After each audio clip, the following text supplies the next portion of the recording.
Merry Christmas and Happy New Year from the Chennai Silks.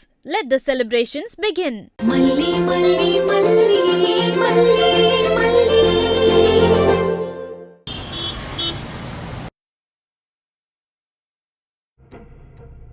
Doctor வாங்க sister.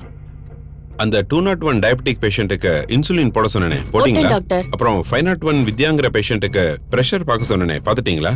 பாத்துட்டேன் doctor. சரி நீங்க போங்க.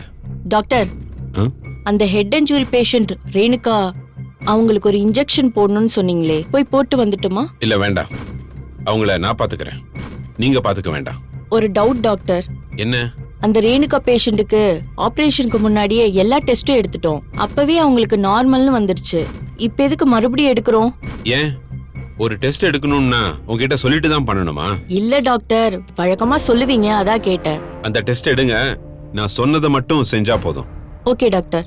ஏற்கனவே ரிப்போர்ட் நார்மல்னு வந்துச்சுன்னு யார்கிட்டயாவது சொன்னீங்களா? இல்ல டாக்டர். யார்கிட்டயும் சொல்லாதீங்க, சரியா? Okay doctor. போயிட்டு வாங்க. நானே என்ன பண்றதுன்னு புரியாம உட்காந்துக்கிட்டு இருக்கேன். இந்த நர்ஸ் வேற கேள்வி மேல கேள்வி கேட்டுட்டு இருக்கா.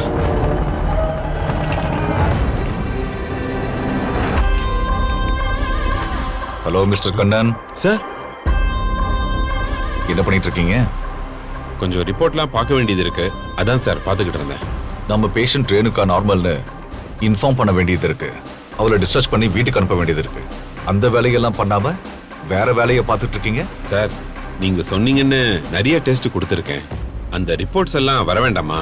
ரிப்போர்ட் எல்லாத்தையும் வர வைங்க டாக்டர். சார், நீங்க என்ன மிரட்டுற மாதிரி நான் அவங்களெல்லாம் மிரட்ட முடியாது. ஒவ்வொரு ரிப்போர்ட்டும் கைக்கு கிடைக்கிறதுக்கு ஒரு டைம் இருக்கு.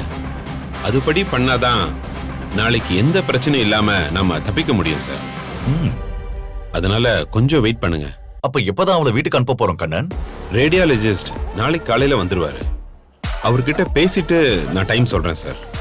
சீக்கிரம் ஏற்பாடு பண்ணுங்க. நான் அவளை ரொம்ப நாளைக்கு இங்க ஹோல்ட் பண்ணி வைக்க முடியாது. சார், எனக்கு ஒரு ஆப்ளிகேஷன். என்ன? இன்னைக்கு ஒரு நாள் நான் வீட்டுக்கு போய்க்கலாமா? நோ. ஒரு நாள் போறதுல என்ன இருக்கு சார்? உங்க வீட்ல இருக்கிறவங்க இன்ஃப்ளூயன்ஸ் பண்ணுவாங்க. நீங்க மனசு மாறதுக்கு வாய்ப்பு இருக்கு. என்ன சார், இவ்வளவு பழகிட்டு இப்படி பண்றீங்களே நீங்க? நம்ம பழக்கம் வேற, ப்ரொஃபஷன் வேற மிஸ்டர் கண்ணன்.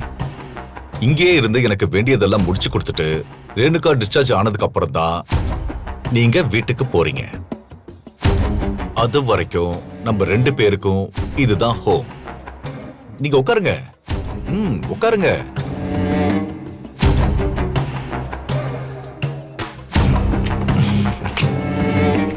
Carry on.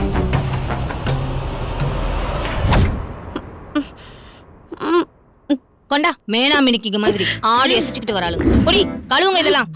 இருங்க ஒரு நிமிஷம், நான் ஊத்துறேன், கழுவுங்க கழுவுங்க. அங்க கழுவு. இருங்க, அங்க கழுவிடு. ஏங்க ஒழுங்கா பெருக்கிட்டு தான் இருக்கோம்ல, டிஸ்டர்ப் பண்ணாதீங்க. நல்லா தேய்ச்சு கழுவு. ஏய் கூர் கேட்டவளே, அந்த பக்கமா தள்ளு, ஏன் மேல பட்டுட்டு இருக்கு. ஐயோ ராஜிமா, நீங்க தள்ளுறதுதான் ஏன் மேல பட்டுட்டு இருக்கு. ஐயோ, கனடால நான் ராணி மாதிரி வாழ்ந்தனே, என்ன கூட்டிட்டு வந்து இப்படி டாய்லெட் கழுவ வச்சிட்டீங்க. உங்களெல்லாம் என்ன பண்றேன்னு மட்டும் பாருங்க. என்ன பேச்சு, வேலைய பாருங்க. ஐயோ, கழுவிட்டு தானே இருக்கேன், கொஞ்சம் பொறுமையா இருங்க. வணக்கம் மேடம், நான் லாயர் சாரதி MABL. என்னோட கிளைண்ட்ஸ் ராஜேஸ்வரியும் ரஞ்சிதாவையும் பார்க்கணும். அலோவ் பண்றீங்களா? ஓ, அந்த வாயாடிங்களா? அவங்க 2 பேரும் பின்னாடி டாய்லெட் கழுவிட்டு இருக்காங்க, வருவாங்க, வெயிட் பண்ணுங்க. என்னது, என்னோட கிளைண்ட்ஸ் டாய்லெட் கழுவ சொல்லிருக்கீங்களா? நீங்க என்ன சொல்றீங்க மேடம்? என் கட்சிக்காரங்க யாருன்னு உங்களுக்கு தெரியுமா? அவங்க சொத்து மதிப்பு எவ்வளவுன்னு உங்களுக்கு தெரியுமா? அவங்க எவ்வளவு தான தர்மம் பண்ணிருக்காங்க அது தெரியுமா? சரி அதெல்லாம் விடுங்க, அவங்க எங்க இருந்து வந்தாங்க அதாவது தெரியுமா? இப்படி எதையுமே தெரிஞ்சுக்காம அவங்கள போய் கண்ட வேலையெல்லாம் செய்ய சொல்லிருக்கீங்க. நான் தெரியாம தான் கேக்குறேன். இந்த ரைட்ஸ் உங்களுக்கு யார் கொடுத்தது சொல்லுங்க. இங்க பாருங்க, யாரா இருந்தாலும் தப்பு பண்ணா தண்டனை அனுபவிச்சுதான் ஆகணும். அவங்க தப்பு பண்ணிருக்காங்க, அதுக்கான தண்டனை அனுபவிக்கிறாங்க. உங்களுக்கு என்ன பிரச்சனை? கொஞ்சம் பொறுங்க, நான் கிளைண்ட்ஸ் கிட்ட பேசிட்டு அதுக்கப்புறம் உங்ககிட்ட பேசுறேன். ஆமா, டாய்லெட் எங்க இருக்கு? வந்துடுறேன். நல்லா தேய்ச்சு கழுவுமா. என்ன அப்படியே பொத்துனாப்புல கழுவுறீங்க? இன்ஸ்பெக்டர் பத்தி தெரியும்ல, வந்தாங்கன்னா பொழந்து கட்டிடுவாங்க உங்களை. நல்லா தேய்ச்சு கழுவுமா. கழுவிட்டு தானங்க இருக்கும். நல்லா கழுவு. என்னங்க இவ்வளவுதாங்க வரும். மேடம் மேடம் நிறுத்துங்க நிறுத்துங்க. என்ன காரியம் பண்ணிட்டு இருக்கீங்க? நீங்க யாரு, எப்படிப்பட்ட குடும்பம்?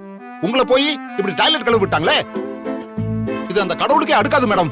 எனக்கு ரத்தமெல்லாம் கொதிக்குது மேடம். யோ, வர சொன்னா அரை மணி நேரம் லேட்டா தான் வருவியா?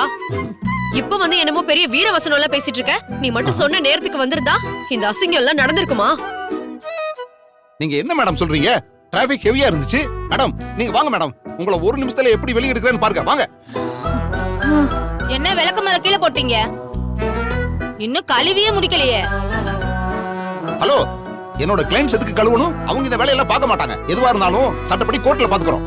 இத பாருங்க, அவங்க இந்த மாதிரி வேலை வாங்கி டார்ச்சர் பண்ணதுக்காக உங்க மேல கேஸ் ஃபைல் பண்ண போறேன். அதை நீங்க பாத்துக்கங்க. நீங்க வாங்க மேடம், வாங்க. சார் சொன்னா கேளுங்க, அந்த இன்ஸ்பெக்டர் பத்தி உங்களுக்கு தெரியாது. ஹலோ, நாங்க பார்க்காத இன்ஸ்பெக்டரா? நீங்க உங்க வேலையை மட்டும் பாருங்க, புரியுதா? வாங்க மேடம், நீங்க போன வாங்க. கொடுங்க.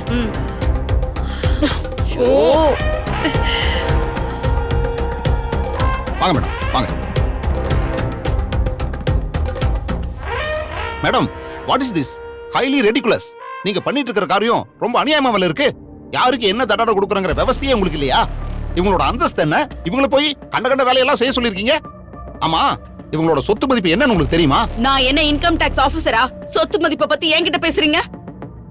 தண்டனை அவங்க சொத்து மதிப்பை பார்த்து கொடுக்கல. அவங்க பண்ண தப்புக்கு தான் தண்டனை கொடுக்கறோம். அவங்க தப்பு பண்ணாங்க, தண்டனை அனுபவிக்கிறாங்க. உங்களுக்கு என்ன பிரச்சனை? மேடம், இங்க பாருங்க, அவங்க தப்பு பண்ணிருக்காங்கன்னா அது என்ன தப்புன்னு சொல்லுங்க.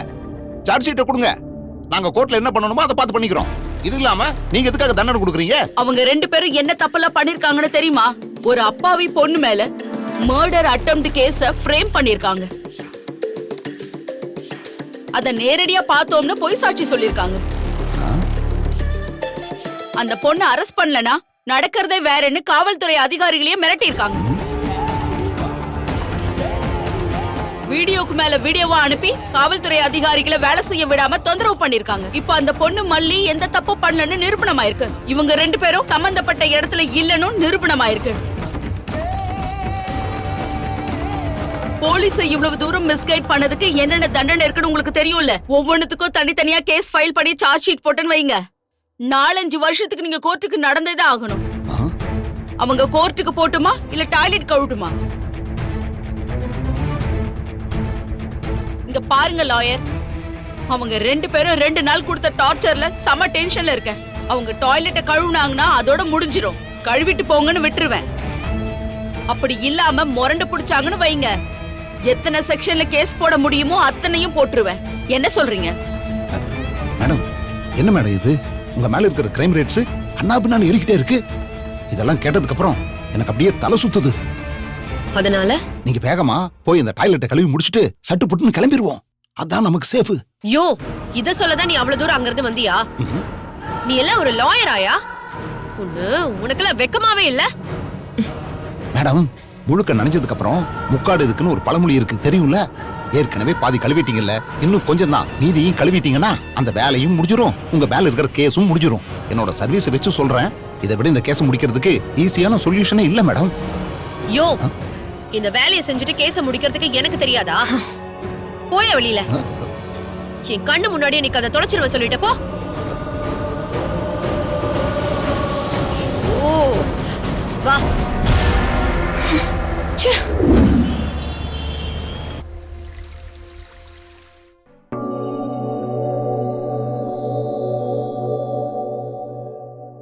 இந்தாங்க. என்னங்க, ஒன்னு கேட்டா தப்பா எடுத்துக்க மாட்டீங்களே? நீ சொல்லி எதை நான் தப்பா எடுத்திருக்கேன்? இல்ல நீ எதை தான் தப்பா சொல்லிருக்க? என்ன கேட்கணுமோ கேளு மல்லி. ரேணுகா அக்கா குணமாயிட்டதா நிஷா அப்பா சொன்னாருல்ல, உங்களுக்கும் அப்படி தோணுச்சா? தோணுச்சு மல்லி. சட்டுன்னு ஒரு செகண்ட் அவளோட பழைய முகம் தெரிஞ்சுச்சு. நானே ஷாக் ஆயிட்டேன். அதையே நீங்க என்கிட்ட சொல்லல. எனக்கு அப்படி தெரிஞ்சுச்சே தவிர, ஆனா நான் அவ குணமாயிட்டான்னு நினைக்கல. டாக்டர் சொன்னப்பதான் எனக்கே அது உண்மைதானோன்னு தோணுச்சு.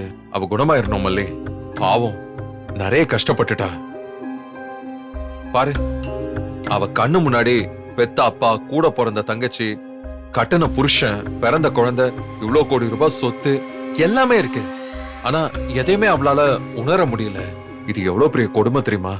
எல்லாம் இருந்தும் எதையுமே உணர முடியாம இருக்கிறது எவ்வளவு பெரிய வலி தெரியுமா? அவ சீக்கிரமா குணமாகி வந்து இந்த வாழ்க்கையை அனுபவிக்கணும் மல்லி. அதான் என்னோட பிரேயர். நீ என்ன நினைக்கிற மல்லி? அவ உண்மையான ரேணுகாவா இருந்தா நானும் உங்கள மாதிரி தாங்க ப்ரே பண்ணிருப்பேன். ஆனா அவ உண்மையானவ இல்ல. அவகிட்ட ஏதோ ஒரு தப்பு இருக்கு. அவ ஏமாத்துறா. அதை எப்படி உங்ககிட்ட நிரூபிக்கிறதுன்னு தான் தெரியல. மல்லி, என்ன அமைதியாயிட்ட? இல்லங்க, நானும் ரேணுகாக்கா குணமாகி வரணும்னு தான் ப்ரே பண்றேன்.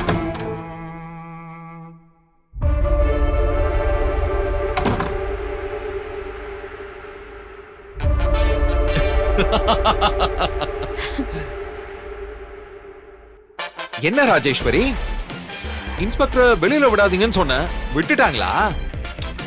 ஏன் உனக்கு மட்டும்தான் லாயர்லாம் இருப்பாங்களா? எங்களுக்கு இருக்க மாட்டாங்களா? வெயில்ல வெளியில வந்துட்டோம். ஓ, நான் பெயிலபிள் போட சொல்லியிருந்தேன். என்ன நான் விசாரிக்கிறேன். ராஜிமா, இப்பதான் வெளியில வந்திருக்கோம். மறுபடியும் ஸ்டேஷனுக்குலாம் போக முடியாது. எதுவும் பிரச்சனை பண்ணாதீங்க.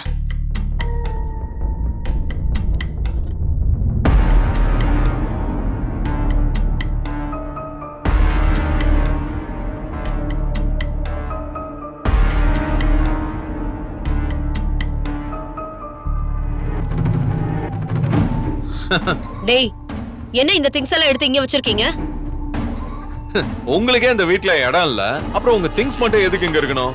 அதான் எல்லாத்தையும் வெளியில எடுத்து வச்சிட்டேன். உங்களுக்கான டைம் எல்லாம் முடிஞ்சு போச்சு. பெட்டி படுக்கையெல்லாம் தூக்கிக்கிட்டு அப்படியே நடைய கட்டுங்க. டேய், உன் இஷ்டத்துக்குலாம் நீ எங்களை வெளியில அனுப்ப முடியாது. இந்த வீடு யாருக்கு சொந்தம்னு கோர்ட்ல கேஸ் நடந்துட்டு இருக்கு. யாருமா ராஜேஸ்வரி அக்கா, இந்த வீடு என் பேர்ல இருக்கு. அதனால இது யாருக்கு சொந்தம்னு கேஸ் இல்ல. இந்த வீட்ல இஷ்யூஸ் இருக்கு. அது கிளியர் ஆகுற வரைக்கும் இந்த வீட்டை விற்கவோ அடகு வைக்க கூடாதுங்கிறது தான் கேஸ். அதனால நீ என்ன பண்ற, கேஸ வெளியில இருந்து நடத்திக்கோ. இப்போ வெளியில போ. ஏங்க, இப்படி ராத்திரி நேரத்துல வீட்டை விட்டு போக சொன்னா பாவம், அவங்க எங்க போவாங்க?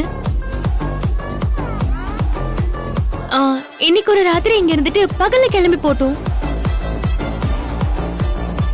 ஹே மல்லி, ஏன் வீட்ல எனக்கே யாசகம் போடுறியா? அக்கா, ஆக்சுவலா மல்லி யாசகம் தான் போடுறா. அவ மட்டும் போலீஸ் ஸ்டேஷன்ல அவங்க ரெண்டு பேருக்கும் பெயில் கொடுக்காதீங்க, அவங்களால என் உயிருக்கு ஆபத்துன்னு சொல்லியிருந்தான்னு வச்சுக்கோங்களேன், இப்பவே உங்க பெயில் கேன்சல் ஆயிடும். அதுக்கப்புறம் இப்போ ஒரு வேலை எல்லாம் பார்த்துட்டு வரீங்களே, அந்த வேலை தான் டெய்லியும் பாக்குற மாதிரி இருக்கும். அது உங்களுக்கு ஓகேவா? என்ன அருமா அக்கா, ஓகேவா? மரியாதையா மல்லி சொன்ன மாதிரி ராத்திரி தங்கிட்டு விடிஞ்சதும் துண்ட காணும் துணிய காணும் ஓடி போயிடணும். மாமா, அதுக்காக ஒரு நாள்ல கிளம்பி போ சொன்னா நாங்க எங்க போவோம்? கொஞ்சம் கருணை காட்டுங்க. ஏங்க, ரஞ்சிதா சொல்றது வாஸ்தவம் தான். ஒரு நாள்ல கிளம்பி போக சொன்னா அவங்க எங்க போவாங்க? இறக்கப்பட்டு ஒரு மாசம் டைம் கொடுப்போம். மல்லி, நீ சொன்னா நான் எப்ப மாட்டேன்னு சொல்லிருக்கேன். No appeal. சரி, மல்லி சொன்ன மாதிரி ஒரு மாசம் இருந்துக்கோங்க. ஆனா இந்த ஹால்ல மட்டும் தான் இருக்கணும். வெளியில ஒரு டாய்லெட் பாத்ரூம் இருக்கு, அதை மட்டும் தான் யூஸ் பண்ணிக்கணும். புரியுதா? இந்த எல்லையை தாண்டி நீங்க வரவே கூடாது. ஓகேவா? என்ன ரஞ்சிதா, என் அக்கா ஏதோ பயங்கரமா யோசிக்கிறா. ராஜிமா,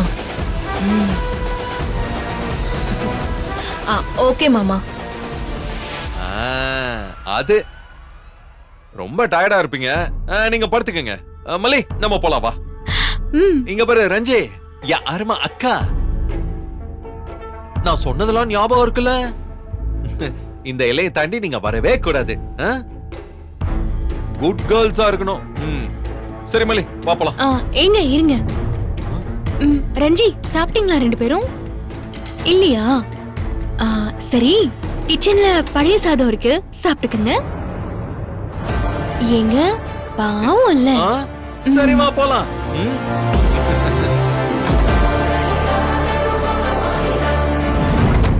ஏய், அவ ஏதோ ஒரு மாசம் இருக்கட்டும்னு சொல்றா, நீயும் சரின்னு தலையாட்டிட்ட. யார் வீட்ல யாரடி இடம் கொடுக்கறது? ராஜிமா, நீங்க தானே காரியம் பெருசா வீரியம் பெருசானா காரியம் தான் பெருசுன்னு சொல்லுவீங்க. அதான் ஒரு மாசம் இடம் கொடுங்கன்னு கேட்டேன். அவங்க இன்னைக்கு வெளியில போங்கன்னு சொன்னா நம்ம எங்க போக முடியும் சொல்லுங்க? அதுவும் சரிதான். நமக்கு இப்பதான் ஒரு மாசம் டைம் இருக்குல்ல, ஏதாச்சும் பண்ணி ஊறி வந்துட மாட்டோமா? அதெல்லாம் கண்டிப்பா வந்துரும் ரஞ்சி. அப்புறம் என்ன ராஜிமா, தைரியமா இருங்க. அவங்களா நம்மளான்னு பாத்துருவோம். சரி, ஆனா ஏசி இல்லாம இந்த கொசுக்கடியில நான் எப்படி தூங்குவேன்? எனக்கு தூக்கமே வராது. வேற வழி இல்ல ராஜிமா, கொஞ்சம் அட்ஜஸ்ட் பண்ணி தான் ஓட்டி ஆகணும். சோஃபால நான் இந்த பக்கம் தலை வச்சு தூங்குறேன், நீங்க அந்த பக்கம் தலை வச்சு தூங்குங்க. விடிஞ்சதுக்கு அப்புறம் பேசிக்கலாம். வாங்க வாங்க.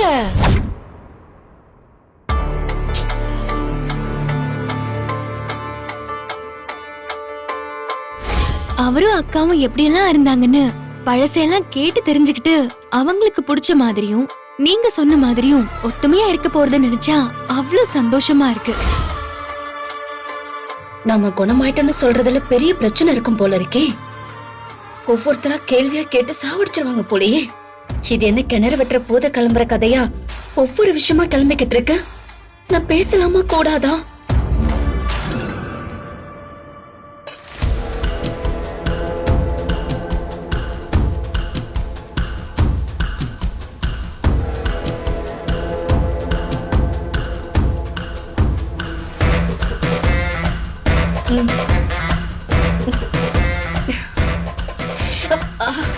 Are you okay, madam?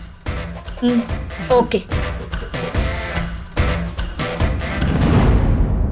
Nurse, என் அக்கா ஏதோ சொன்னாங்கல்ல, என்ன சொன்னாங்க? என்ன சொன்னாங்க என் அக்கா? ஓகேன்னு சொன்னாங்கன்னு நினைக்கிறேன். ஆஹா, ஒரு ஓகே சொன்னதை புடிச்சுக்கிட்டாலே என்ன பண்றது? ஏங்க, இன்னும் வேற ஏதாவது கேளுங்க. ரேணுகா மேடம், இப்ப பெட்டரா ஃபீல் பண்றீங்களா? தலைவலி எல்லாம் சரியாயிடுச்சா? நான் பேசுறது கேக்குதா? நான் சொல்றது ஏதாவது புரியுதா? அப்ப பதில் சொன்னாங்க, இப்பயும் பதில் சொல்லாம இருக்காங்க. மேடம், அவங்களுக்கு நிறைய ஹெவி டோஸ் மெடிசன்ஸ் எல்லாம் கொடுத்துருக்காங்க, நிறைய இன்ஜெக்ஷன்ஸ் வேற. 1-2 நாளைக்கு ட்ரௌசியா தான் மேடம் இருப்பாங்க. ஆனா ரெஸ்பாண்ட் பண்ண ஆரம்பிக்கிறாங்க பாருங்க. வாய்ஸ்ல ஒரு கிளாரிட்டி வந்திருக்கு. கூடிய சீக்கிரம் சரியாயிடுவாங்க. தேங்க்யூ சிஸ்டர், போயிட்டு வாங்க. Okay madam.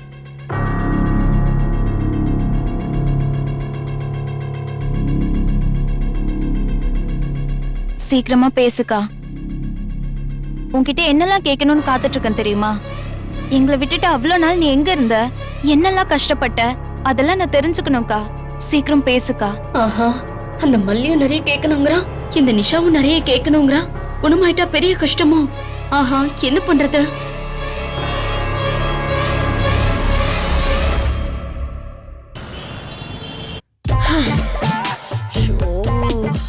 இங்க பாரு. வா.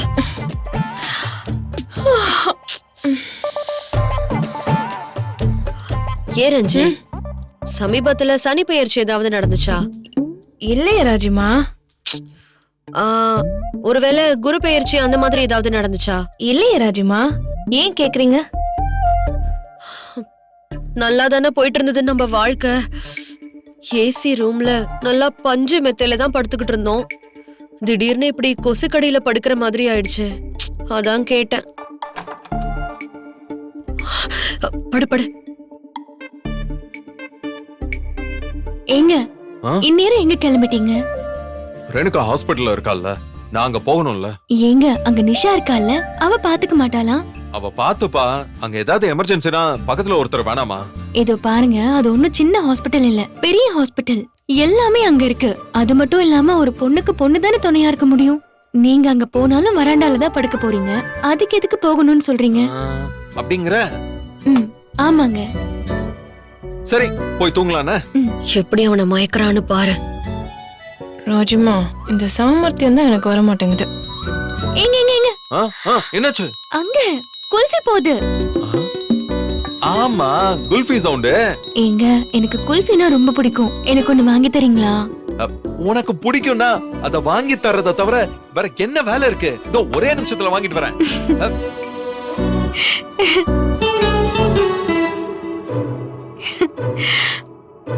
பாரு ரஞ்சி, அவன் குல்ஃபி கேக்குறான்னு உடனே எப்படி ஓடுறான்னு பாரு. உனக்காக என்னைக்காவது அவன் இப்படி ஓடி இருக்கானா? அப்படி ஓடுறவரா இருந்தா நம்மளையே அப்படி ஹால்ல படுக்க வைக்க போறாரு.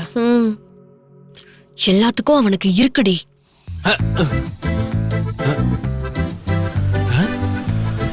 காணமே.